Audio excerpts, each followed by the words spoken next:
আজ পূর্ব বর্ধমান জেলার কৃষ্ণপুরের স্বামী দেবানন্দ মহারাজের আশ্রমে মহামিলন উৎসবের শুভ সূচনা তথা অধিবাসন শুরু হলো। উপস্থিত ছিলেন মহারাজ স্বয়ং নিজে স্বামী দেবানন্দ মহারাজ এবং তার অগণিত ভক্তবৃন্দ। প্রতি বছরই এই মহামিলন উৎসব জাঁকজমক করে পালিত হয়। বহু দূরান্ত থেকে মহারাজের অগণিত ভক্ত এই মহামিলন উৎসবে ভিড় জমান।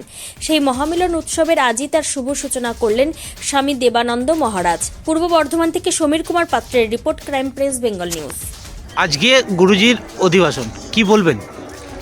দেখুন, আজকে যে আপনারা দেখছেন যে মহামিলন উৎসব,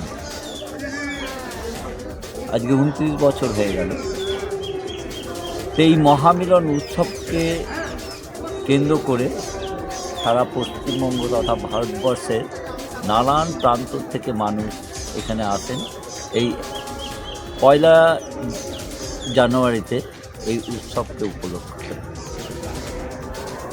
এই উৎসবের সবচেয়ে বড় জিনিস হচ্ছে যে এখানে এই উৎসবের 3 দিন, 31শে ডিসেম্বর, 1 জানুয়ারি এবং 2রা জানুয়ারি, এই 3 দিন ধরে যে উৎসব হয়, এই উৎসবতে স্বামী দেবানন্দ মহারাজ এখানে উপস্থিত থাকেন এবং ওনাকে কেন্দ্র করে সারা ভারতবর্ষ এবং বিদেশ থেকে প্রচুর মানুষ ওনাকে কেন্দ্র করে এই উৎসবে উপস্থিত হয়।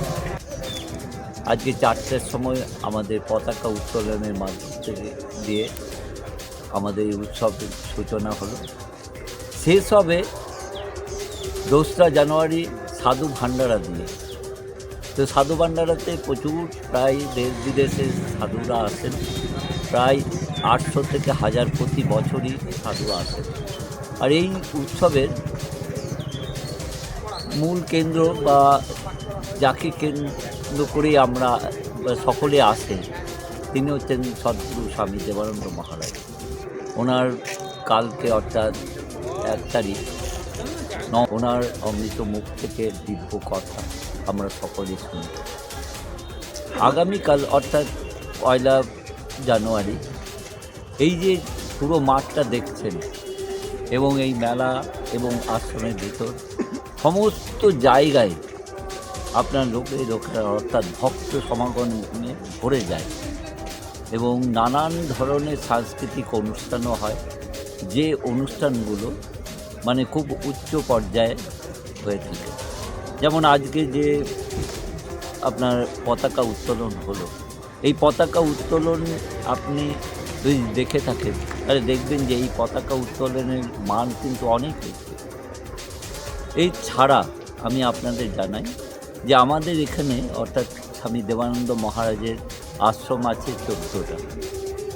কেন্দ্রে নানান ধরনের সেবামূলক কাজ চলছে।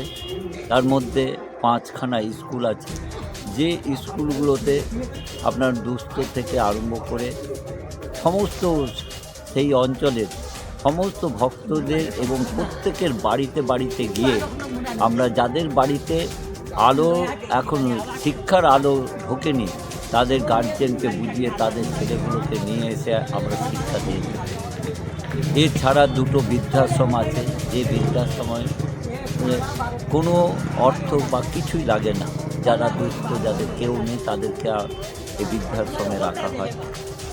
বর্ধমান শহরে এবং সামনেই উচালনের বলে একটি জায়গা আছে, সেখানে আমাদের আশ্রম আছে, কেরের আশ্রম। সেই আশ্রমে এই 2টো আশ্রমকে মিলিয়ে 360 জন আশ্রম থেকে খাবার তৈরি করে তাদের বাড়িতে বাড়িতে গিয়ে পৌঁছে দেওয়া হয়। এটা চলছে 2012 সাল থেকে। গুরুদেব সেবামূলক কর্ম করছেন। আপনি যেখানে দাঁড়িয়ে আছেন তার সামনেই দেখুন আইডি কেয়ার সেন্টার আছে, যেটা আগামী 23শে ডিসেম্বর উদ্বোধন হয়েছে এবং এখানে দুস্থ বাবা মায়েদের নিজ খরচায় চোখের ছানি অপারেশন করে দেওয়া হচ্ছে, মাইক্রো সার্জারি করে।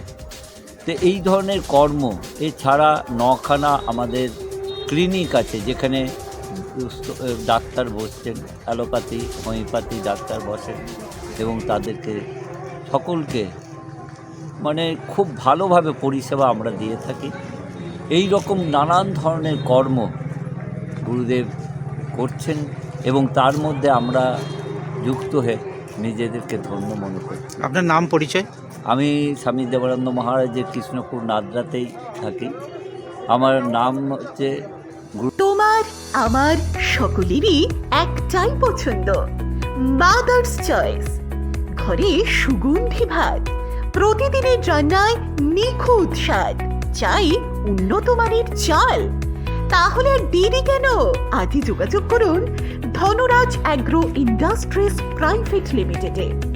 আমরা আনি আপনার টেবিলে খাঁটি ও মানসম্মত চাল মাদার্স চয়েস নামে। একবার ব্যবহার করুন, আর ফিরে তাকাতে হবে না। বিশ্বাসী গোড়া, গুণগত মানে সেরা। মাদার্স চয়েস, মা যেমন চান চাল তেমনই।